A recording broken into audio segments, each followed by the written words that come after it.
Hello दोस्तों, आज हम जिस मूवी को एक्सप्लेन करने वाले हैं उसका नाम है रब्बर। यह एक टायर पर आधारित है जिसमें एक बुरी शक्ति का वास रहता है और वह लोगों को मारता है। क्या वह किसी के पकड़ में आएगा? तो पूरी कहानी को जानने के लिए हमारे साथ बने रहें। तो बिना टाइम वेस्ट किए मूवी का एक्सप्लेनेशन शुरू करते हैं। कहानी में हमें एक टायर को दिखाया गया है जो आधी मिट्टी में दबा हुआ है।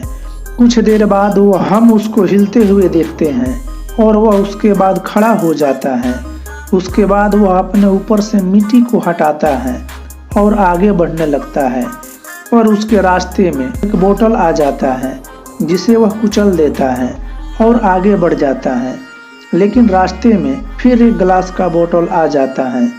वह सोचता है कि उस पर गुजरने से वह पंचर हो जाएगा, तो वह अपनी शक्ति का प्रयोग करता है और बोतल को तोड़ देता है। उसके बाद हमें एक आदमी को दिखाया जाता है जो बहुत सारा दूरबीन लिए हुए था।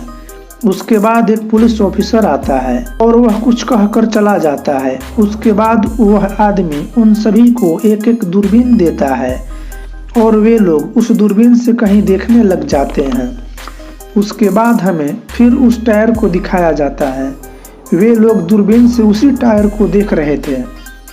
कुछ देर बाद रात हो जाती है तो वह टायर एक पेड़ के नीचे आराम करने लगता है। सुबह होने पर वह टायर आगे बढ़ने लगता है। उसके बाद रास्ते में उसके सामने एक खरगोश आ जाता है जो टायर को अच्छा नहीं लगता और वह अपनी शक्ति का प्रयोग कर उस खरगोश को मार देता है। उसके बाद वह आगे बढ़ जाता है और सड़क पर आ जाता है और आगे बढ़ने लगता है। तभी हम एक लड़की को देखते हैं जो अपनी कार से जा रही थी।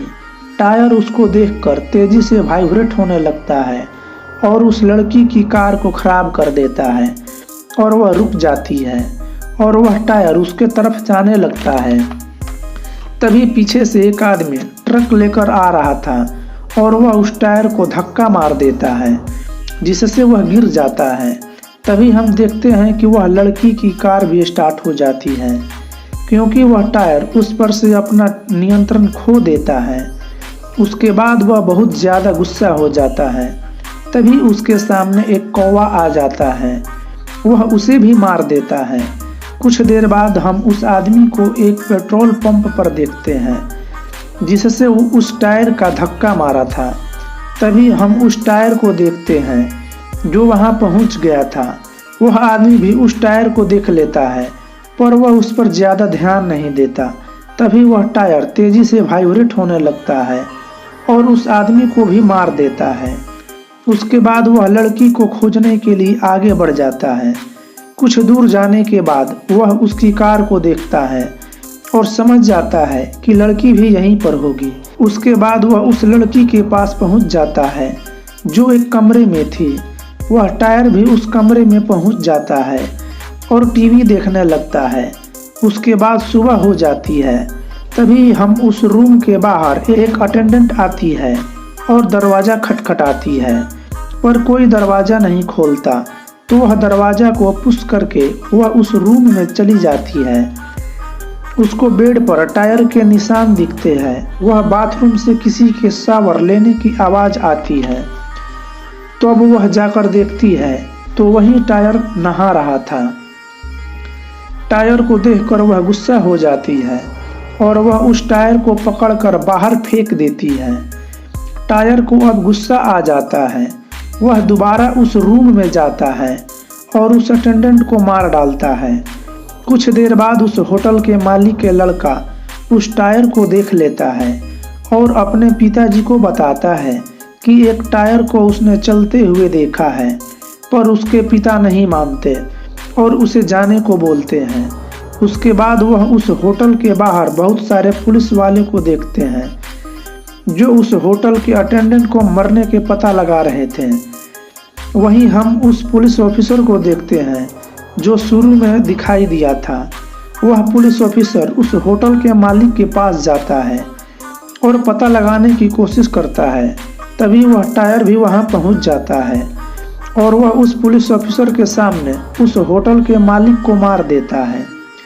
यह देखकर पुलिस ऑफिसर समझ जाता है कि यह मर्डर उस टायर ने किया है। अब वह भागते हुए अपने साथियों के पास जाता है और बताता है कि मर्डर इस टायर ने किया है। हमें उसे जल्दी से पकड़ना होगा, नहीं तो वह बहुत सारे लोगों को मार देगा। वह टायर अब सड़क पर आ जाता है। तभी उसके पीछे एक पुलिस की गाड़ी आ जाती है। तब वह टायर उसे देखकर रुक जाता है और वाइब्रेट करने लगता है। तब उस गाड़ी में बैठा हुआ ऑफिसर को मार देता है। वह टायर आगे बढ़ता है। रास्ते में उसे कुछ आदमी दिखाई देते हैं जो पुराने टायर को जला रहे थे। इसे देखकर वह टायर गुस्सा हो जाता है और वह उस आदमी को भी मार देता है। तब पुलिस उसे ढूंढने के लिए अपना पूरा बल लगा देती है। एक दिन वह टायर मिल जाता है जो मज़े से टीवी देख रहा था। तभी हमें उस लड़की और पुलिस वाले दिखाए जाते हैं जो पकड़ने के लिए जाल बिछाए हुए थे। वह एक डमी लड़की को लाए थे जिसमें बम लगा हुआ था और उसमें एक स्पीकर लगा हुआ था जिसमें असली वाली लड़की आवाज़ थी। उस टायर को बाहर लाने के लिए कुछ देर बाद वह टायर बाहर आता है, पर वह बुढ़ा आदमी उनसे कहता है, तुम लोग एक टायर को नहीं पकड़ पा रहे हो। तभी वह टायर सुन लेता है और अंदर चला जाता है। उसके बाद उस पुलिस वाले को गुस्सा आ जाता है और अपनी गन लेकर वह अंदर चला जाता है। जब वह बाहर आता है तब वह फटा हुआ टायर उसके हाथ में था। वह उस टायर को गोली से उड़ा दिया था। वह उस टायर को उसके पास फेंक कर चला जाता है, लेकिन कुछ देर बाद उस रूम से एक साइकिल बाहर आती है। तभी बुढ़ा आदमी उसे देखकर चिल्लाता है कि वह अभी मरा हुआ नहीं है। उसके बाद वह फिर तेजी से वाइब्रेट होता है और उस बूढ़े आदमी को मार डालता है। फिर वह साइकिल से वह निकलकर सड़क की तरफ बढ़ने लगता है। वह सड़क पर जितने भी बेकार टायर या सामान थे वह उसमें जान डाल रहा था। वह उन्हें भी जिंदा कर रहा था। वह अपना एक आर्मी बना लेता है और वह शहर की ओर बढ़ने लगता है। अब हमें पता चलता है कि उस टायर के पास यह शक्ति कैसे आई तथा उसका नाम क्या था। तो दरअसल उसका नाम था रॉबर्ट। वह पुलिस ऑफिसर उस आदमी को मार दिया था जिसका आत्मा इस टायर में आ गई थी। और यह कहानी यहीं समाप्त हो जाती है। अगर आपको यह कहानी पसंद आए तो हमारे चैनल को सब्सक्राइब जरूर करें।